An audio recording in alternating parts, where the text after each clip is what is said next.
Hello everyone. তো তোমরা সবাই কেমন আছো? আশা করি ভালো আছো। আর এখানে আমি মাছগুলো ভেজে নিচ্ছি। আর এখানে আমি দেখো 2 ভাগে পেঁয়াজ কেটে নিয়েছি আর নিয়েছি ডিম। তো আজকে আমি কাতলা মাছটা অল্প অন্যরকম করে রান্না করব। আর তাই আমি সব কিছু কেটে রেডি করে নিয়েছি। তো তোমরা পুরো ভিডিওটা দেখো যে আমি কেমনি কেমনি কাতলা মাছটা রান্না করি আজকে। সবসময় তো কাতলা মাছটা আলু ঝোল বা কালিয়া করি। তো আজকে আমি বাটা মশলা ইউজ করব না। তো আমি একদম শর্টকাটে বানাবো। তো তোমরা পুরো ভিডিওটা দেখো আমি কেমনে কেমনে রান্নাটা করি। তো এখানে আমি মাছগুলো ভেজে নিচ্ছি। মাছ ভাজার পরে আমি কড়াইতে তেল দিয়ে তারপরে আমি কড়াইতে দিয়ে দেব দারচিনি আর এলাচি। এটার সম্ভার কিন্তু হবে খালি দারচিনি আর এলাচি। তারপরে আমি পেঁয়াজ দিয়ে দিব। তো একদম বেশি মশলা পড়বে না এটার মধ্যে, তোমরা জানো কোনো মশলাই দিব না আমি এটার মধ্যে। খালি দারচিনি এলাচি সম্বারে দিয়ে পেঁয়াজগুলো দিয়ে আর দিব কাঁচা লঙ্কা ফাটিয়ে।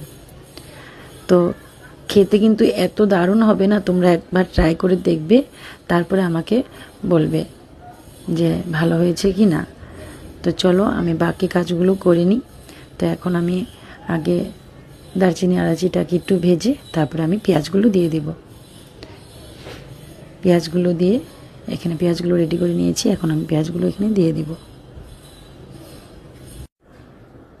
কড়াইতে আমি আধা পেঁয়াজ দিয়ে দিব।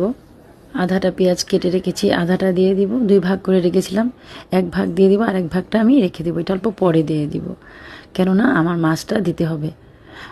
এখন আমি এটার মধ্যে অল্প হলদি আর অল্প হালকা করে হলদি আর অল্প লবণ দিয়ে ভালো করে নাড়াচাড়া। তো আমি যে ডিমগুলো তোমাকে দেখিয়েছিলাম ডিমগুলো ফাটিয়ে নিয়েছি আমি এখানে।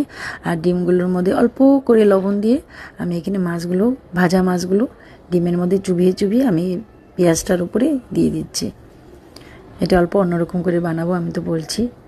ডিম দিয়ে আর বাকি ডিমগুলো যেগুলো থাকবে ওগুলো আমি উপরে দিয়ে দিব পেঁয়াজের। মাছটা ভালো করে ভাজা করে নিতে হবে কিন্তু। তারপরে এরকম ডুবিয়ে ডুবিয়ে তারপরে উপরে আবার বাকি পেঁয়াজগুলো যে কাটা আছে আমার, পেঁয়াজ আর কাঁচা লঙ্কাগুলো আমি এখন দিয়ে দেবো এটার উপরে।